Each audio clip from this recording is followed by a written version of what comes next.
Before we start, I wanted to make sure that I thank the fans. It gave me chills walking out hand in hand with our guys and seeing the fans and just very appreciative to them because it was a big deal for our coaches, our players, the administration, for everybody to see that our stadium can be packed again. And just wanted to thank them. So I appreciate it, guys. Hey, Shaun. What's up, Chris? Chris Carbon, Son of a Source. After watching the game again, the defensive issues with the explosives and third downs. Yeah. What were your sort of takeaways from that as far as like what you guys might be able to do to get those things? Yeah, it was pretty bad. 82% on conversions, 14 explosives. They threw the ball 3 times in the second half. Not really good. I think our guys were trying to do more than they should and not doing their job. The run fits, they were surpassing their run fits. And then they weren't doing the job once they wrapped up. And so we gotta clean all of that up. Is either somebody else in the box or an extra person in the box, or making sure we do our jobs. I didn't think we did our jobs. Now, did they play hard? Yes. They saw the offense scoring back to back in the third and fourth quarters, and I think they're trying to make plays instead of just doing their job. What are the types of conversations that you're having with Donnie or the coaches in the front seven, kind of after something like that? As expected, we were thin, so that we knew we were going to struggle up there, and we'll be healthy this week. But the conversation is we need to make a change. We need to make sure that this is addressed. I got with the defensive staff yesterday and understood that they have my attention in regards to things that need to be done. And we need to make sure that we're aggressive and we're taking it to them. I just thought that UCLA dictated to us. Now, again, number one is a heck of an athlete. And that's it's tough for us to cover that guy because he's that extra guy. But we need to make sure that we stop the run. And that's a whole conversation that we had.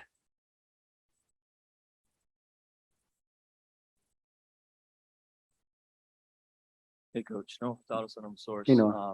So on the offensive side of the ball, there were some positives, obviously, especially in the second half. Xavier Valade finished with 10 catches, 80 some odd yards. What was it like to sort of get him more involved in that respect? I thought their linebackers were quick to drop and turn their back, and so I wanted to make sure that we took advantage of that. I thought, it's difficult from a quarterback when there's bullets flying at you, and we're in third and long situations, and he's waiting for the deeper cuts. And then when you have people in your face, then a check down becomes a possible instead of taking a sack. And so I think that accumulated to a bunch of his catches too. I'll put my money on X with the ball in his hand again, one-on-one outside, and he'll always come out with a positive gain. But the 10 catches were both of that. Schematically, we schemed that, and also just check downs. And with Trenton, on paper at least, looked like he had a great performance, right? Just from what you saw looking back at the film, how would you evaluate him? I thought he had a good performance. In the second quarter, I said, and I told the team that was my fault, not getting ahead of the chains. We missed a couple of throws that I thought early in the second quarter. And then our guys got back in a rhythm. And I say myself got back in a rhythm too. And I know how these guys want to play and what is most successful. So I'll stay with that as well. But in the second quarter, I took the blame for not getting us in a position where we had 2 3 and outs, not putting them in the position to be successful. So that won't, I make sure I evaluate myself too and self-scout myself too.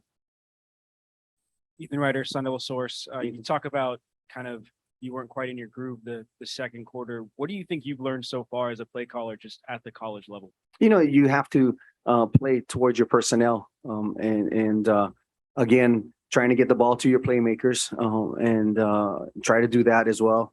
Making sure that our guys are in the rhythm. Sometimes I felt I was too methodical in trying to schematically beat what they had out there instead of just playing with my feel and gut. I knew that I was going to be aggressive no matter what. On fourth down, I'm going to be aggressive. That's just the way call it and on 2-point plays too. And so they understand that. So we got to put ourselves, sometimes it's sequencing calls, sequencing third downs in order to understand that I'm going to go on a fourth down and make gambling calls. But, we have nothing to lose. We're going to go and try to win the football game. And how would you evaluate your success so far as a play caller? I know it's only been a couple games, but from your perspective, how do you feel like you've done in terms of what you expected from? I think our kids done pretty well with the change. Anybody can just call the plays but I think they have confidence in what I'm calling, but the kids go and execute it. So I put all the emphasis on them and them executing what needs to be done. So I don't think it's the play caller. I think it's the kids executing those plays. Hey, Coach. Hello. Julia Lopez from 3TV and CBS 5. Just what's the demeanor like knowing that there's 3 games left in the regular season and obviously you have to win out, but just focusing on the next game? How do you get the guys just focusing on Washington State? Again, we go back to making sure that they playing hard. Yesterday, when they came in for their lift on a Sunday, I do the same thing. I go down and hug every single one of them and we get them back. Their energy was still there. And they understand how close we are. In every single game that we've played competitive all the way to the end. And they understand where we are, and we have to make sure that we take care of our side of it. But they came back Sunday. They're ready, prepared. We had our family dinner last night. And so when we come back on Tuesday, we'll be out there getting prepared for Washington State. And they understand it's going to be cold and miserable, but that's just the way it is. But we're going to be ready to play. Yeah, how do you mentally prepare for that? Obviously, does it change the game plan a little bit because it is going to be a high of 36, low of 21? Yeah, and it's not snowing, it's not raining, so it's just going to be a little frigid. I'm going to be probably bundled up out there, but not bring it up to them. We're just going to go out and take care of business. So however you want to dress and feel comfortable, but I won't bring it up at all during the week. Teo Mackey, Arizona Republic. Following up on Trenton, how have you seen him grow since you named him the starter? He's done a heck of a job in regards to people pressuring him too. He's making the checkoffs on pressure, and he's moving in the pocket slightly to avoid that head-on pressure. He got hit a couple of times. He bounced back. He's a tough guy, but overall, I think he's done a great job delivering the football. His percentage, he's a 78%. I think the last game, I think he was 76, the one. If you can have a quarterback in that 75% range, I take that all day. But he has done a heck of a job preparing, and I think he can get better and better. Of course, you get after him because he missed a couple of throws, but that's just a couple of throws, and he gets it. When he makes the bad throw, he internalizes that, and so. I think he's done an incredible job. You mentioned the checkdowns to validate. Is that part of the growth of learning how to deal with pressure and just check down your running back? Absolutely. That's managing the game, not forcing things. I think he does a great job not forcing things. No, he threw that interception at the end of the game, and that's something that, we got to go in and go get. But other than that, he's managed the game well. He's taken what they've given us, and he's done well. Now, he's also taking shots down the field and put the ball in the right places. But if you see from an anticipation standpoint, Badger makes a one-handed grab. That ball was out after the cut was made. Right when the cut was made. And so he puts a good soft ball out there for our receivers to catch. Hey, Coach, Jake Seymour, Hey, Jake. Buckeye Sports. Looking back on the film, what was your evaluation of the offensive line dealing with some of the pressure UCLA had? I think they did a good job. I think it is a combination of a couple of things. They're battling out there. And the other thing is we're trying to get rid of the ball quick. And so that helps them a ton. And so even on our longer downs, the third and long downs, we're trying to still get the ball out quick and not taking those 5-7 step drops just because that puts us a disadvantage with those guys coming off the edges. And so I thought they've done a great job, handling the twists and pressures inside. Of course, they're not perfect, but they have done a good job in the last couple of games with Trenton behind there. Yeah, Shaun, you mentioned earlier feeling like you'll be healthier this week. Just kind of wanted an update on that because Nesta seemed limited. Omar didn't play, didn't have Ladarius. So kind of where you at? Ladarius, we'll find out if he can go this week. The other two, they've battled their sickness. They should be ready to go on Tuesday. There's still a couple of people all around not feeling as well, little bumps and bruises, but overall, our health sheet came back from our trainer really good. And in my operations meeting this morning, I was surprised about everybody being healthy. Again, you never know when that hits you last Thursday and Friday, and I'm in the hotel again. Oh gosh, please, nobody go to the infirmary because that's not good news when everybody comes out of it. But as of right now, we should be pretty healthy, Chris. Hey, Coach Jordan Ham, Hey, Sports Jordan. 360 AZ. Looking ahead to Washington State coming off a big win against Stanford, played Utah tough a couple weeks ago. Just what are your first impressions of them breaking down? Yeah, they're a stingy defense. They're a very stingy defense. They fit well in the run game. They bring pressure and they bring all sorts of pressure up front, and you have to manage that in the pass game. And so our guys have been here from last night and in early trying to figure that out. But they're playing really good defense there. And their head coach has been a defensive guy, so I think the emphasis is on the defensive side. But and then on the offense, they ran the ball well against Stanford. So we have our job cut out for us this week. But we're just going to go back and plan and get these guys ready to go. Coach, obviously the interception on the first play of the game, very good. And turnovers are some of those things I've talked to you throughout the years that kind of just start to seem coming in bunches. I mean, are there things you see defensively that they're just becoming more opportunistic on overall as a unit? Yeah, I think, a couple of plays, a couple of big hits that caused those fumbles. One just so happens popped up right into number one's hand and he runs. I mean, sometimes there's luck, but our guys are trying to get to the ball. I thought Chris Edmonds did break on the ball real well on that first one, and that got us going. And we should have capitalized. Anytime we had to go kick a field goal for 3, I get disappointed because we should have capitalized that. But our guys are trying, and we understand that being in the plus side of the turnovers is a huge advantage. Like I said before, when you're in the plus side, it's 72% win. If you're plus 2, we're in the 82%, and so all of those percentages go up all the time, and we need those turnovers.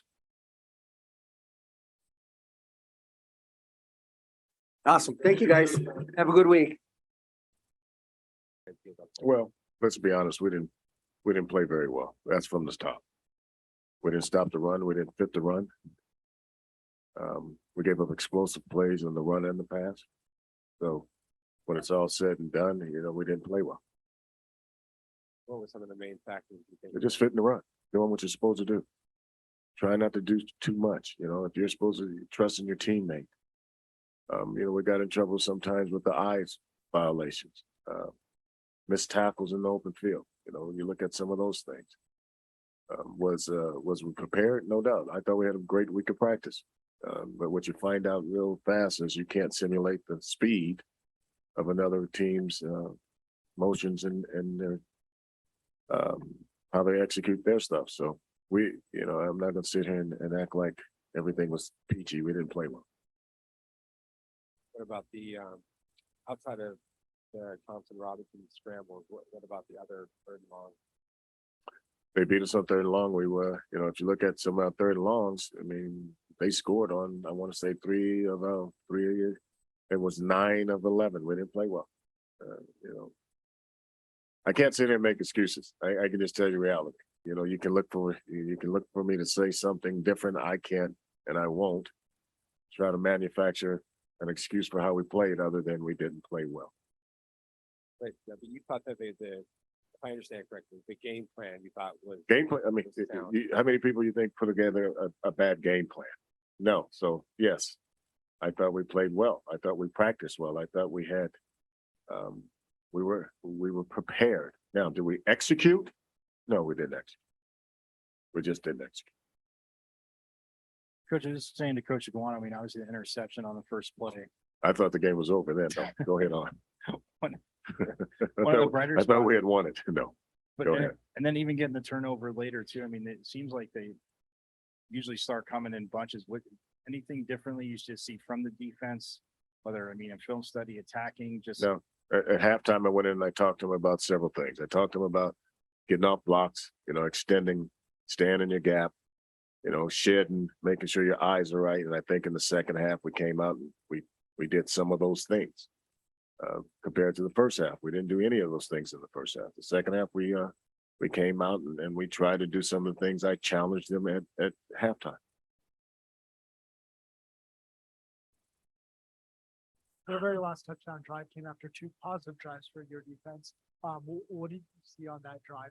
I think that other thing wasn't a penalty in there also. Did we get a penalty in there? I could have swore there was a penalty in. Yeah, Corey got a penalty for something, so those things come up to play. And it's hard to regroup after a penalty when you're going on drives and third downs. If you're not executing on third downs and then you get a penalty, it's almost like baseball, you walk somebody, next thing, what happens? Bad things happen. So penalties doesn't help you. And you still got to get off the field on third down, which we did not do. Donnie, just being kind of thin up front with the health issues, Omar and Beth that didn't play a lot. How much do you think that was a factor? Chris, I don't want to, I'm straightforward, Chris. I'm not going to try to say that we wasn't healthy. Some of those guys were sick and they played as hard as they could play for the time they played. I think they played probably a half at the best that they could play. Heck, there's few of us, that's still sniffling a little bit, but I'll never sit here and say that was an issue other than, they played as hard as they could play at the time they played. And that's how I see it. Washington State, what do you think about what they do offensively? Well, here we go again, another quarterback. This quarterback is the guy that's running their offense. He's familiar with it. He came with the new coordinator from the school they came from in Texas. So he's very comfortable running their offense.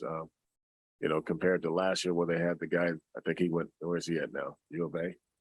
So, they're almost similar, but they do some things different than they did last year. They'll be in 4 wides a lot, spread you out, throw the ball around. I mean, just like this team last week wanted to act like they were going to throw it. This team they are actually going to throw it. This is what they do. They throw the ball around. So, I'm putting the game plan together now, and some of the things we're looking at is trying to make sure we don't give the same looks in the secondary and making sure we disguise a little bit more. I think those things come into play a lot when you got those quarterbacks that can throw the ball around.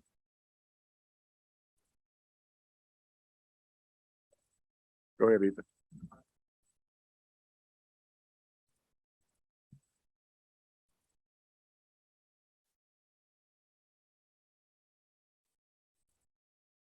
Well, I think Rob does a good job. Coach Rodriguez does a good job of talking about the pass rush and running certain games based on, how we see the protection at times. If we're trying to attack a certain guy, maybe could be the back, could be a guard, could be a center, could be a protection. I think Rob does a great job of talking to him about how we're going to do that weekly, and that's helped us a lot. And let's be honest, it's also his coverage is on the back end. If you can cover a little bit, they go hand in hand. If you can cover them and cover them a lot longer, we got a better chance of getting there. So it's a correlation of both.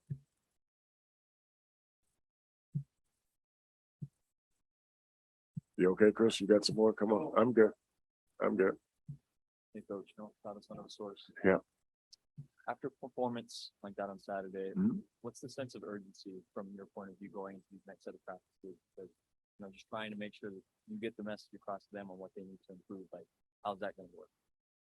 I'm gonna be the same guy. I'm gonna go in and talk about the things we need to improve on.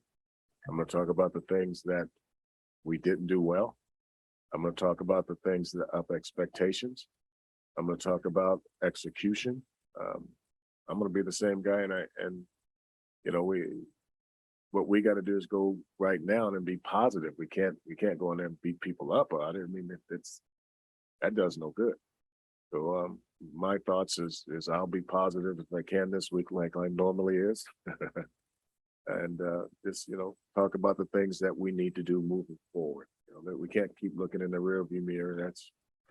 It wasn't a good game. And I know some of you guys think, you have a lot more to say when it's a bad game. I probably should have a lot more to say, but I don't want to live in the past. I want to move forward, get that game behind me and move on. Some people say you don't even look at that tape, but it's not me. We looked at the tape just to make sure you see what happened. 50 points is a lot. Almost 600 yards is a lot, but does me no good to go, and be negative, so to speak. And, we gotta be positive. We really do. It's almost like when your kids do something bad, you try to explain to them what happened. You might be a little upset with them, but you try not to express it, right? You try to communicate to a way that they understand that, hey, and I won't say it's not acceptable, but the reality is you got to play better, and we got to play better. You mentioned the things that you need to do or improve on going forward. What are the most important of those things? The things that you're specifically targeting to improve on this week. Run fits. We got to stay. We got to stay.